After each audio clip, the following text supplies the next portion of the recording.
அட்டா வாங்க மேடம், உங்களுக்கு என்ன டேட்டு குத்தனே? தம்பி எனக்கு போக்கிமான் டேட்டு குத்தானேடா. போக்கிமான் டேட்டு தானே, நம்ம போக்கிமான் டேட்டுவை வீக்கிரமாக குத்தி விட்ருவோம். இப்போ நம்ம வந்து போக்கிமான் டேட்டுக்குள்ளே காதுக்குள்ளே பார்டரை கொடுத்துக்குருவோம். காதுக்குள்ளே பார்டர் முடிஞ்சோடனே இப்போ நம்ம வந்து கழுத்து வந்தாச்சு, அப்புறம் மூக்கு எல்லாத்தையுமே கொடுத்தாச்சுங்க. கொடுத்து எப்படியோ நம்ம வந்து பார்டர்லாம் ஃபினிஷிங் பண்ணியாச்சு. இப்போ நம்ம வந்து கலரிங் மட்டும்தான் பண்ணணும். இப்போ நம்ம வந்து ஃபேஸுக்கு வந்து எல்லோ கலர் கலரிங் கொடுத்துக்குருவோம்.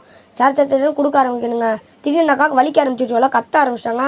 அதோட அக்கா கொஞ்சம் பொறுமையாங்க, அவ்வளோதான் முடிக்க போகிறேன்னு சொல்லிட்டு சரசரன்னு செய்ய ஆரம்பிச்சிட்டாங்க. அந்த அக்கா எங்கேயோ வெளியே போகணும்ல, நம்ம கடைக்கு வந்தாலே எல்லாமே சல்லு புல்லுன்னு தாங்க முடியும்.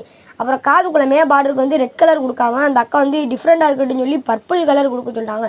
சரி கஸ்டமர் சொன்னால் தானே நம்ம செய்யணும், அதனால் பர்பிள் கலரே கொடுத்துட்டாங்க. கொடுத்துட்டு அப்புறம் வந்து அந்த காலருக்கு வந்து ரெட் கலர் கொடுத்துருவாங்க. அந்த காலருக்கு வந்து சரச்சரன்னு ரெட் கலர் கொடுத்தாச்சு.